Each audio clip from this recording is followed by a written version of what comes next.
trash compactor. I just want to make sure that the dumpsters will not be back here, because that would be a noise nuisance. In addition to lights, what kind of lighting are you proposing is going to be pointing out towards the back of those houses? All street lights. Yeah, We don't usually need lights off the building. Okay, so the lights potentially could be pointing and lighting up the backyards. It's like a street light, it's like 12 to 14 feet high with a down light. So the vertical light goes straight down to the street. Okay. And we can put diffusers and baffles on the back property side to further reflect the light back towards our property and away from the beach. Okay. And just a quick statement with the council members. This is great. Thank you for the open forum. And if we do have concerns about a gas station that's not passed, let's just change the whole town. Thank you, Mr. Hold on, Mr. Hawks, you need to do, yes, sir. Let's do the new questions real quick for the sake of time, because we still have a regular agenda items to go through. Yes, sir. Chris Rocheck, 117, Deer Path. I just have a question for the council. Have they investigated the loss of taxable revenue from homeownership from townhomes, as opposed to what tax revenue we're going to get from this apartment complex? If anybody's ever thought of that, there's going to be just a certain amount of money we're going to get from them. That's on a shorter term basis. Yes, with our homeowner. I don't think until a plan would be presented, with the townhome project, it shows us how much green belt's there, how many townhomes. We can't really do the math to say that we're going to generate X amount of ad valorem versus a project that we see is going to cost $15 million. So until that project's presented to us, we can't base our budget or forecast anything until that Because project. you understand how much they're going to bring to the table. Right. Yeah, and that's based on the project cost and their investment and so forth. So it's hard to say, if somebody comes in and for whatever reason they purchase the land for X amount of dollars, which is less, and they build a townhome that's lesser than we expect, but still meets our criteria, then that cost could be down even if you have 100 townhomes. It could be substantially less than what they're proposing. So it's kind of hard. That one's kind of hard to answer. Lance, do you have something? Yeah, it's whether it's a townhomes that the folks who live there own, or that are renting from one owner who owns all the units. The cost of the project is what's going to determine the taxable value of the property. You may have 100 owners each individually paying taxes, or you may have one owner in the case of an apartment complex that pays the taxes and passes that through to the tenants. Does that answer your question, sir? Is that kind of, yeah. Okay, thank you. Still? My name is Blanche Dillon. I live at One Ridge Drive. And my biggest concern is the groundwater problem. With that much asphalt and that many rooftops, you don't know what you're in store for. We already have severe problems with runoff and drainage, and that's just going to compound it, and it's got to have a place to go. And right now, that little pond that holds a little bit of water isn't even close to being adequate. We have underground springs in the area. They're just, 500 feet from the lake in some areas, and the lake holds water. The ground becomes saturated. You dig down, that's why this pond over here stays full all the time. That was supposed to be a detention pond, but it's actually a retention pond. We have problems. The other thing is, that really bothers me is I don't understand how the EDC became so involved in this. I read the 20 items on the ballot when we voted in 2003 to form the EDC, and the only development the EDC can get involved in is the expansion of affordable housing. So we're talking about low-income housing. I've looked at the reports, and there are numerous reports from the person who works for the EDC and conversations back and forth with the EDC. There was a quorum at the P&Z meeting of the council that wasn't posted anywhere, and I'm really confused about all of this, and I don't understand how there could be a quorum, why the council, who also sits on the EDC, is so involved in this, and I just think we're putting the cart before the horse. And there needs to be a whole lot more planning and assessing and evaluating before this project is even considered or anything is changed. Right. Why with all of this construction that's about to happen with the roads, do we expand at this very moment? We've got plenty of time for expansion once our infrastructure is in place. Before I forget all your questions, let me start with the first one. The drainage piece, that is left up to them. Nothing is happened on that. That is going to be a big piece of the pie over there. And it's going to be, huge, because we want to make sure it's done and it's done right if it goes forward, if the project goes forward. Number two, the EDC. The only thing the EDC has been involved in that I'm aware of is just them calling to find out about what's going on in this town. The EDC has not gone out and asked them to come to this town and look at this property and here's what we got.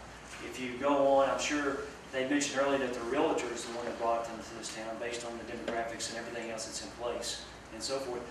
But the realtor has connections with our realtor, the EDC realtor. Who's our EDC Our realtor? And what's important is that, what EDCs are, the restrictions placed on them are actually expenditure of EDC funds that are accumulated through sales tax dollars. And there truly are limitations on how you can spend that. You certainly can't spend it on attractive apartment complexes, and we haven't done that. Those are generally, 90% of that is for commercial development, and that's where the tax money is spent from the EDC. That doesn't prohibit someone on the EDC from talking to a developer who calls them. The restrictions are on what we can actually spend the EDC funds on. And that's state law. So now I went through two. I forgot the last one, Blanche. The affordable housing. We talked. We addressed that earlier. We really can't go down that. I mean, we've got to be careful, as Lance, our town attorney, indicated. So we really want to even touch that. So, as far as EDC is concerned, these fellows haven't brought anything to EDC or any ideas that they're asking for. The last was the quorum that wasn't posted during the P&Z meeting. There were 4 councilmen present. That was at the planning and zoning. Is that right, Lance? We had, the last one I was at, we had a joint meeting. Okay. So I'm not sure about Okay. All right. 2 weeks Next ago. one, Council. It wasn't. Council, well, next That would have question. been an administrative error that actually been listed on the agenda. That would have been an administrative error, not anything from the council.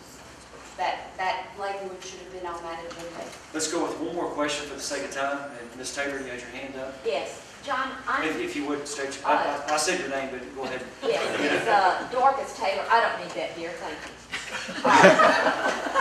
I'm a little confused and a bit disenchanted because we had this planning and zoning meeting and all these people came and spoke how they felt and the reasons they didn't want it, and some spoke in favor of it. I'm not saying it was all, but then isn't the planning and zoning, number one, appointed by the council to do their job?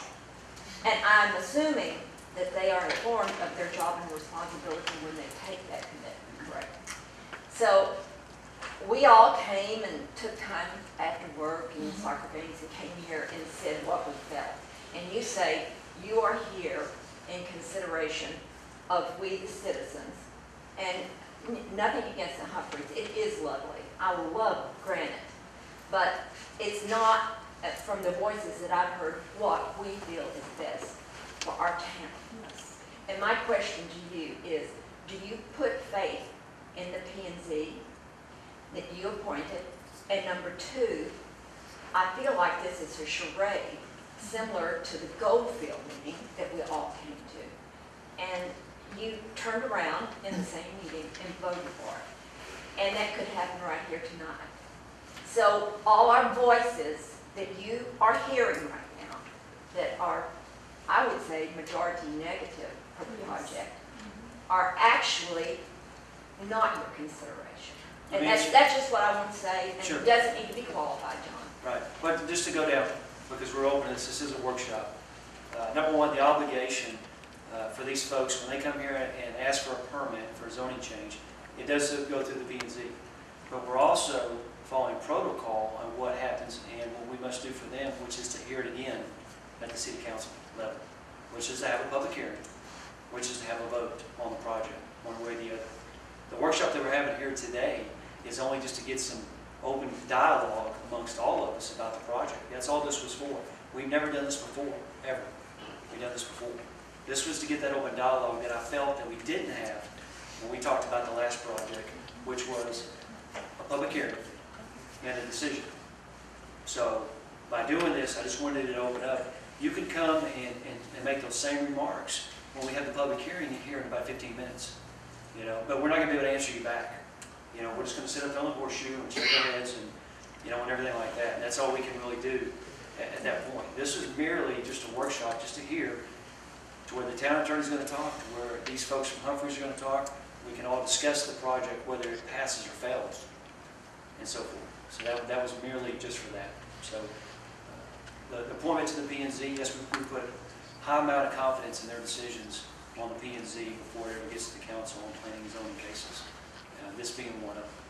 So, one more question, yes, ma'am. Brenda Hodson, 242 Barclay. I heard what you said. To what degree are you taking into consideration the number of us residents who feel very concerned about this? To what degree are you obligated to take into account the fact that we do not want this to happen?